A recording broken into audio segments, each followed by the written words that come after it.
Sasa no stories.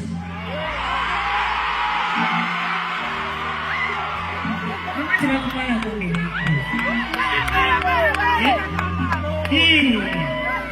Kajambo bana.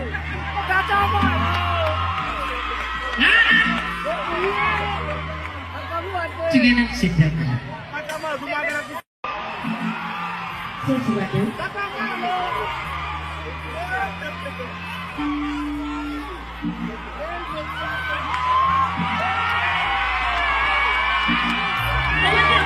Watu maguru wengine.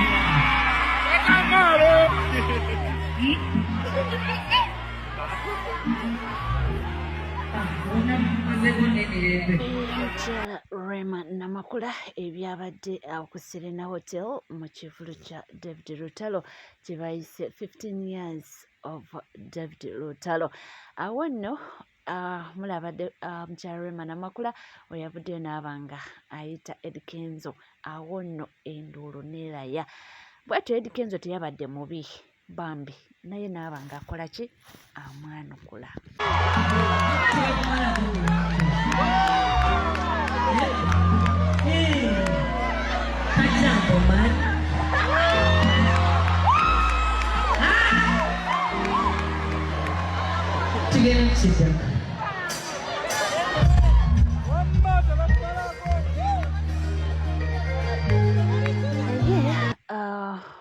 Mu kivulu kino twalabyemu abantu ab'enjawulo oba oliawo bennyinza okugamba nti twadde tetubasuubira omuntu nga Dr. Hilderman being an MP ate nti nga mukama we ali mu country wide tour. Ffenna tumanyi nti Hilderman wa NUP ate nga wabaddewo okusika omuguwa nti aba NUP bagamba nti bali balya ssente z'omuwi wa musolo tebasaanidde okuba nga babasupportinga. Naye I think Dr. Hilderman being a musician ate ng'ekintu akiruddemu akimanyi nti oba oliawo bino ebyobufuzi enkya biggwa asazeewo n'agenda n'asupportinga David Lutalo wali ku Serena. Abalabi baliswazibwa fenga tuyitimuka ebirimi bitugwira abawala balifumbirwa ku mirimu tulikuzibwa buli kimu tulikiwangula naguno omwaka guno abidi maitinola bidi wowo abidi omwaka guno Lord, I believe in your name. Bless kinsobola okugamba nti David Lutalo abantu bamuwagidde era abantu bagenzeeyo. Abamuzician banne nabo baakoze okwabwe. So generally it was a successful concert. Mu mawulire ge tulinawo fantastic. Mpiseko ku show ya David Lutalo eri ku Serena Hotel nakati ekyagenda mu maaso. Ne David Lutalo wa amaanyi bannange. Nawulira abaatugamba nti David Lutalo tasobola kujjuza. Nze mpisawo mbadde sigenda mu show wabula mbadde mpitawo byange. Naye abantu bokka abali ebweru ekiri munda kikulaga ne kiri dundi kasimalingasi. Kakati ate nina live gye mbaddeko ng'omwana streaming live okuva munda. Blood ne ngamba mama ne wesigenze kibadde tekikola makulu kubanga sirina we mbadde ngenda kutuula. Blood Lutalo ajjuza Serena. Lutalo ajjuza Serena. Mukama Katonda wange tiketi ya mitwalo 10 n'eki bino byabanene. Bino byabanene big cars, big boy and big money. Bino byabachi, bino byabanene. Bino byabachi, bino byabanene. Waliwo yagamba tajja kujjuza. Oyo tumukubale tumusa kutaka. Oyo tumuze ajjuza. Byonna nga bigenda mu maaso muwala wa Rema namakula wamu ne Dr. Hamza Sebunya Aliyah yabadde celebrating emyaka 3.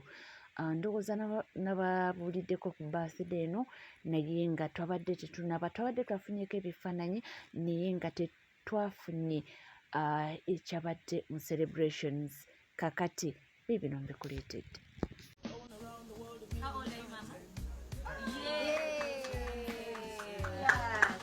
Can you say it? Can you say 3 years? 2,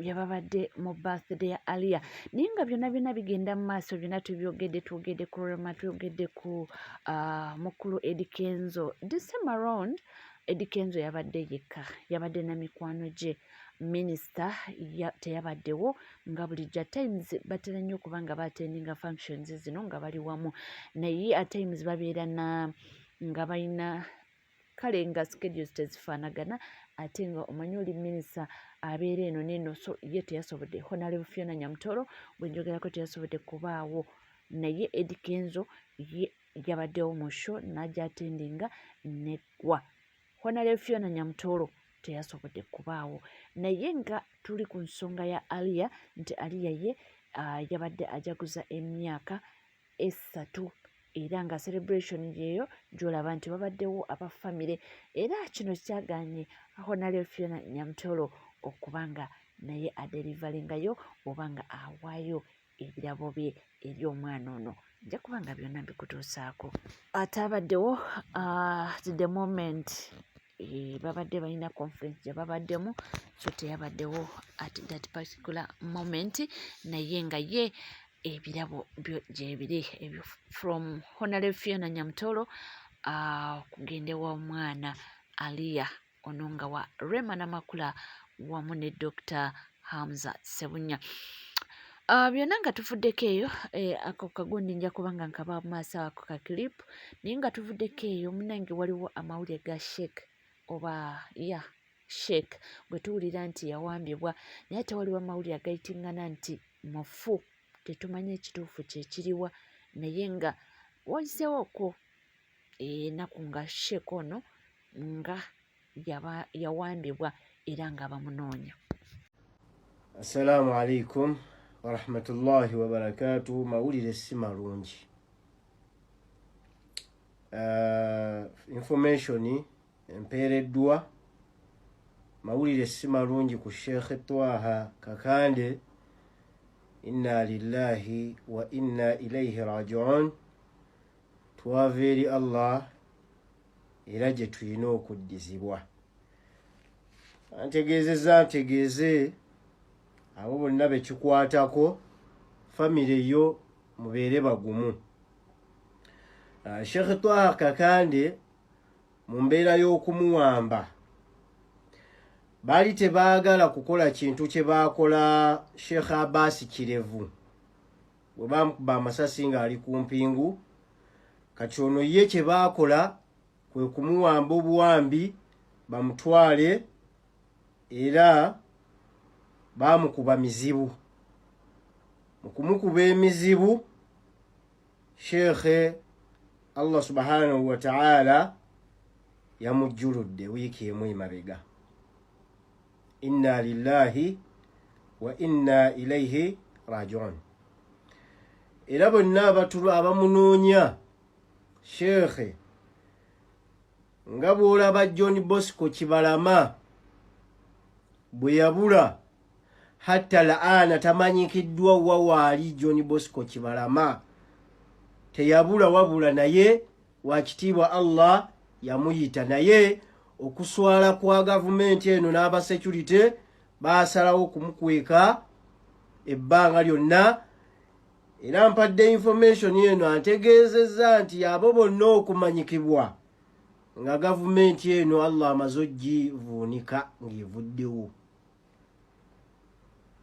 Era nantegeeza abasiraamu mbajjukize nti temwerabire era mubeere bagezigezi nti abasiraamu abannanfuusi baakumamu baali basaale nnyo ddala mu kuggyako gavumenti ya Idi Amini dada Allahumma ghfir lahu warhamhu. Abasiraamu ab'enkwe ako aŋŋambye nkabajjukize era mujjukire bulungi nti era baali basaale mu kuleeta Museveni mu buyinza. Mujjukira bulungi Jeno Sali Musale wano nga konfesinga erinnya butya bwe yalifuna erya Sali Musale. Era yagamba abasiraamu be baalikola ki? Be baali muwa nga balwanyisa gavumenti ya Idi Amini. Ne weebuuza kye yali abakoze nga tokiraba. then mwe abeefuula mbu simanya muli bagundi baddembe simanya bitongole bikuuma eddembe aba security muli bitongole bikuuma ddembe bali muli bitongole bitutuusaako bulabi Abannayuganda tukole ki? Naam, abanaddiini muttanga we mwagala, abali mu byobufuzi muttanga we mwagala, abeesaasi abo nabo muttanga we mwagala. Kuba mumuliddwako omutuufu we tugala nti bannaye ka tugende wano. Naye enensi wakitiibwa Allah subhanahu wa ta'ala yagikola, naye wallahi nammwe mugenda kukinozaako insha Allah. Mugenda kukirozaako biidhinillah. So family ya Sheikh tubagumya, Allah basaasire, mugume, musabire Sheikh edduwa zonna ze musabidde, naye oba musalira salatul ghaibu mukikole, naye nga ye Sheikh Mungu yamujjulula. Assalamu alaikum. Nga wobiwulidde era nange wensoose ne mbikugamba nti munnange ntaddeko ekigambo mbu nti mpulira mbu yakola ki, mbu yafa. So ekituufu simanyi kyekiriwa naye nga wobiwulidde.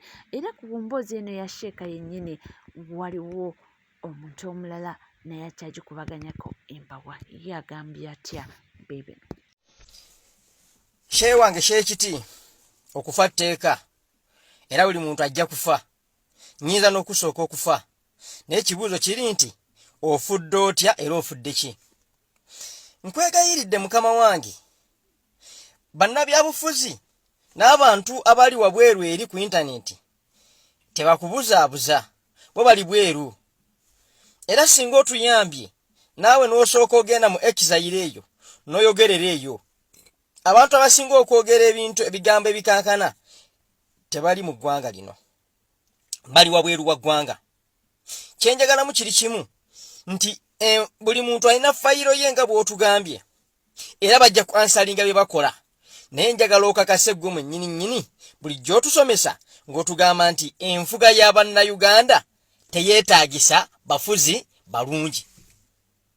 Bannayuganda embeera zaffe tezeetaagisa bafuzi balungi, nti empisa zaffe zitegeeza bukulembeze bulungi. Omanyi ki oba mu mpisa zaffe mu nneeyisa yaffe nga Bannayuganda Katonda yabatussaako abantu abo nga kibonerezo, ne bateekwa tutuusaako ebibonerezo ebyo. Nze nno bwe ngenda neetegereza n'ensoma ne history n'ebyaliwo, ndabira ddala nga lino eggwanga liriko ekikolimu. Kubanga eggwanga teryali bwe riti okuva abazungu bwe baalita, Pulezidenti Idi Amin Dada n'alikwatamu. Okweyagala kwonna buli Bannayuganda kye baali baagala kyali mu myaka gya Idi Amin Dada. Myaka 8 gye yafuga, buli kintu kye bakusongerako baga nti kyali kya Idi Amin. Mu myaka 5 egyasooka Idi Amin Dada ng'afuga, abantu beeyagala nnyo bwe baafunira essanyu lya buli kika. Emyaka 3 gino egyaddako yali yeegoba n'abayeekera. Omwo yakoleramu ensobi zaali nnyingi ng'agoba abayeekera, lw'ensonga yakolanga ng'ayagala buli Munnayuganda abeere musanyufu gy'ali, naye ng'alabawo abatali bamativu. N'agamba nti nze yeerekereza bino byonna abantu bano bayinza buto butaba basiimu. N'atandika obbayisa obubi abaalinga bamuyeekera. Kyenjagalamu kiri kimu nti abagenda okuvumaganyamu Idi Amin Dada ate akatono ennyo kajja ku endi, olw'ensonga yakola bye yasooka okukola, abantu ne beeyagala ne batasiima. Ate nga kye kituufu nti omuntu tasobola kusiima muntu, kubanga ffenna tetutegeera. Waliwo wookola ekirungi ng'omusiru yalaba kibi, gw'oteekwa kukola ky'oteekeddwa kukola. Bannayuganda bakadde baffe bennyini beesuulamu eddalu ne bayingira ensiko ne bakwatagana n'abazungu ne bakuba Idi Amin Dada ne bamuggyako, ng'abazungu bamaze obbasiriwaza era ne babeegattako. Nga lwaki abazungu baasiriwaza Bannayuganda nti Idi Amin Dada eggwanga lino sipiidi kwe yali alikuliza yali waggulu nnyo, kyekimu kyekyakisa ne Gaddafi. Omuzungu tayagala muntu akulaakulanya muntu mufirika. Era abantu abatufuga babala bwetwala eri ne babatendeka enfuga gye bateekwa okufugamu abantu abafirika nga bisolo. Kati kyenjagalamu kiri kimu, Bannayuganda babanga bonna baateesa ne bayingira mu nsiko ne bagoba Idi Amin Dada nga bamuyita kijambiya, baali bakadde baffe. fe mu busiraamu tukkiriza nti ezzambi lya mukaddewo oba ekikolimu ekisse ku mukaddewo kiyinza okukosa omwana n'omuzzukulu kubanga Allah asobola okukolimira n'akolimira omwana n'omuzzukulu. Idi Amini dada yagenda akolima nga bannayuganda kyemukoze mugenda kukyejjusa ekifo ky'abantu okwejjusa kye baakola ne twenenyeza Mukama Katonda ku nsobi ze twakola ate kati tukola birala tutegeeze abantu nti Allah buli waba akuwadde ekirungi n'otasiima atugamba inna adhabi la shadid la in shakartum wa idh ta'adhana rabbukum la in shakartum la azidannakum wa la in kafartum inna adhabi la shadid. Kitegeeza ki bwe munasiima Allah ateeko bongera memba temusiimye ebibonezo biteekwa kubanga biruma. Bannayuganda oluvannyuma lw'obutasiima eddagala lyalinga mu malwaliro ebyokulya ebyobwereere sukaali wa bwereere enguudo za bwereere buli kimu kyabwe tebaabisiima. Ekyaddako ebibonezo birina kubanga bikakali byebyo byolaba abasajja bye batutuusaako. Emwanyi yali ya munnayuganda nga bannayuganda tebaagala abafuga n'abalekera mwanyi yaabwe ne baleeta n'agibajjako kyo Allah alaba. Kati bannayuganda bwe booteekayo omukono nga bababonereza teekayo mpola. Si nsonga oli muwalimu oli sheekhi kyoteeka okukola kiba kimu kutegeeza abantu abasiraamu ffefe nnyini.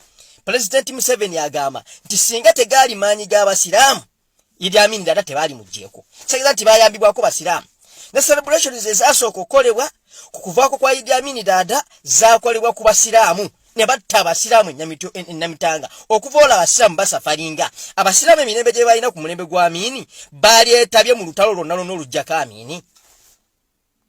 Ojja kungamba nti obusiraamu ensi yonna gye buli bulwanyisibwa naye singa mu Uganda ate ne musiza obusiraamu naye bulwanyisibwa kubanga otuuke Saudi Arabia omuwali mutamala gasomesa byasomesa ne bwe balina hadithi ne bwe balina aya waliwo aya zitakyasomerwa mu bantu wenda zisoma mu Qur'an tolina zivuunulira bantu n'ebirala bingi ebitabo bingi byaggalwawo tebiyingira Saudi Arabia n'ensi ezigifaanana.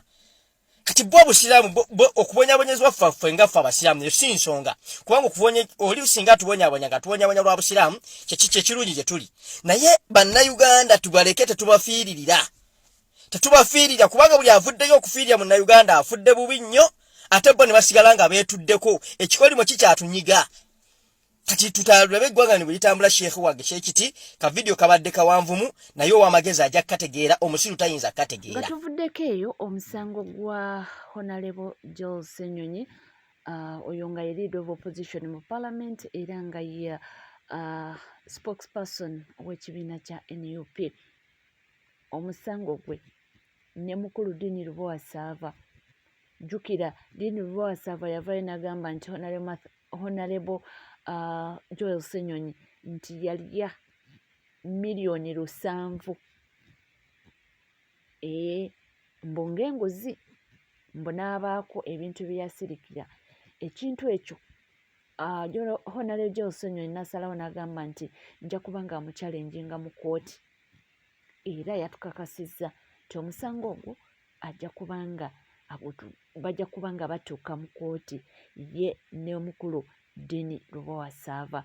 Naye byonna nga bigenda mu maaso kigambibwa nti ono Dini Lubowa-Ssaava agundi gye yakoze nga draft gy'alinawo nga obujulizi tebigatta era n'obwagezaako binyonyola mu butuufu si byebyo. Agamba mbu yateebereza kansooke mbikuwe. Pozi bagamba nti omusango bwe gubeera mu kooti tokkirizibwa kugwogerako. Nze ngenda gwogerako omusango gwa Dini Lubowa-Ssaava ne Honorable Ssenyonyi. Kwanza siri mu jurisdiction ezizammwe kati munanvunaanirawa. So Dini Lubowa-Ssaava yateekayo okwewozaako okwe mu buwandiike. Naye okwewozaako okwo kwe yataddeyo bw'otunuulira ebigambo ebirimu biba bimenya omutima era abantu ababadde balinda nti omusajja bannange aleeta obujulizi abawagizi babadde bamukkiririzaamu wano ndabira ddala nti lwakuba nti kale tebabimanyi ali mu society eri galibo ye audience gyasinga okukola ki gyasinga okumatiza naye abantu ababadde bamukkiririzaamu abatali galibo ababamenya omutima okusinziira ku kwewozaako kwe mu buwandiike kwe yataddeyo. Era bano ababadde bawoza mbu simanyi Bobi Wine ku nsonga ya Honorable Ssenyonyi ng'asirise tayogera. Nze Bobi Wine kwe mmanyi ne ku bino nga bwe mbiraba toyinza kumusanga mu zino mboozi zaako mweso nno. Bobi Wine gwe mmanyi tayinza kuwa zino mboozi zaako mwesa obudde ayina matters ez'okudiscussinga. So mu kwewozaako kwe omukulu ono kwe yataddeyo bingi, naye nze njagaddemu kali ka namba 7 akasembayo. Yagambye bw'ati that if at all the defendant made any statements about the plaintiff, bw'aba nti omuwawaabirwa ayina statements zonna ze yakola ku muwaabi, then they must have not been statements of fact. Nti ezo statement yazikola nti akakasa nti ntuufu, but just mere comments, just yabyogerako bwogezi, an expression of an opinion, yali just yawandowooza ye rather than an assertion of facts. Teyakyogerera mu mbeera nti ebintu abikakasa nti ddala bituufu omusajja yali 1.7 billion. Just ye yawa just ndowooza ye. The comment was fair, comment yali ya bwenkanya, and the matter commented about was in public interest. Omusajja bwatyo bulijjo agamba nze nina obujulizi bwe yawaddeyo okwewozaako kwe mbuwandiike keekonze ke kasinza okubeera fane abantu ababadde balinda obujulizi y'omulamuzi amunyonyola amulaga nti ze nali mpa ndowooza yange just ng'omuntu ate ebintu byajja mu public kati nga tulina obikomentingako tulina obyogerako. Honorable Joel Ssennyonyi, nze siri kusonyiwa okuvuwa ekivubuka kinene amakulu okuzimbirako peegi. Kati nze nina ebintu byembadde nzijampulira nga asajja boogera nga bagamba nti Uganda awo teri yali awangudde musango gwa defamation. Kati wano mba nkiraba ku bantu bozze ng'olinnyalinnyako bizinesi z'abasajja z'okubye nabo baagala kukumaliriza. They can influence mwezo koti za Museveni ezo nga ddiini ako kokka awo we bagamba nti omusajja bw'abanga yawabuya opinion ye taga nti ddala alina obujulizi nti walya ssente, just yali yawa opinion ye ate mata yali ezze mu public. Kati buli muntu yali waddemba okuwa opinion ye nogikomentingako. So waneno tewali case ng'omusajja bakeera nga bamwejjeereza. Kati jjukira public byo bino tebimanyi nti omusajja bamwejjeerereza ku ki. Abantu bamanyi nti omusajja okumwejjeereza ajja kuba atuteyo obujulizi obulaga nti Ssennyonyi yali 1.7. Bo bamanyi nti ekyo kyokka kyekibbulula ddiini. Kumbe yeri awozeza naga nti nze ebintu nabikomentingako komenti zinawo opinion omulamuzi ng'amuta ng'amwejjereza nga muga mata yali yajja mu public nga buli muntu waddembo gikomentingako. So wano tewali case. Kati nga jasita maka YouTube channel ke ng'abantu abakakasa nti mulaba kye nabagamba. Singa mbadde n'omusango nti omusajja nali muwaayiriza olwaleero nandibadde mu komera. Okitegedde ye ng'akomawo mu public. Jukira public yo temanye bigenda maaso mu kooti. Balinze bulinze omusango bakawangamule. Bo public kye balinze kiri kitu nti ddiini bw'asinga omusango kitegeeza Joel Ssennyonyi yali 1.7. Nti Joel Ssennyonyi bw'asinga omusango kitegeeza nti omusajja bye yali ayogera tabiinaako bujulizi. So nga wateekayo omusango gwa defamation kati ye mukwewozaako naga nti mata yali public nali mpa opinion yange. Omuntu okuwa opinion ye guba musango nti tewali nti gwe tukwejjereza nga bamwejjereza mu mbeera bwetyo. Kati nga gwe n'otoba ng'otoba n'okutereeza society yaffe eri galibo abantu abatasobola kutegeera bintu abatabimanyi. So nze amagezi genkuwa eno eba confession. Omusajja bw'abanga akoze written statement ataddeyo okwewozaako kwe naako eno confession ebo mazo gifuna nti omusajja be yali akogerako byanjwanju omusango jjayo okola ebintu bye serious oleme kudda bino bya busiru. Ono ali mu kuzimbirako bu YouTube channel na kufunirako ba subscriber ku app bwe. Yes, nawulira tamali mirundi ng'agamba nti ono omusajja bamukola ki blackmailing abantu bamuwe ssente. Kati gwoba omaze okwachivinga kino already ne public ekimanyi nti gwe oli musajja alikirya. Kati kuno okwewozaako oba omaze okufuna confession nti omusajja bye yakwogerako tolina nnyo interest, tolina nnyo kyewetaaga mu musango guno, just go kudistractinga kujja kwebyo inakola. So I have reasons zinyinza okuwa lwaki omusango guno eno okola ki ogujja kubanga essaawa eno olina abalabe bangi and they might take advantage of this okuteeka ku ttaka. Nina kukola video endala nkubulira abalabe bo bayinza kubatya okutekinga advantage mweno situation gy'olimu n'eddiini ne bakumaliriza. Nze nkubulidde. So nze kyembagamba kigambo kiri kimu nti nga bwe muli ne Bobi Wine muli ku kidaawo mumuyigireko ebintu bingi. Muyigenga okwebuusa. Nze kyekiri video yange gye nasooka okwogera nti you let these people to lure you into a trap. Essaawa eno oli mu kitimba naye gwoyinza okuba tonnakiraba nti these people lured you into a trap. Nzija ne video endala otegeere nti they lured you into a trap, nti bayinza okukwatiramu, balina ebintu bingi bye bayinza okukola mweno embeera olw'okuba nti wawe ekivubuka ekyobudde. So bw'obanga bw'oli bwotyo direction gy'olimu, omuntu bw'akuleetera olutalo tomuddiza muje buli kawaani. Teri ayina kukuleetera lutalo, gwe ayina okuleetera omuntu olutalo. Okitegedde? Tuleetera omuntu akuleetera olutalo, tomuddiza lutalo.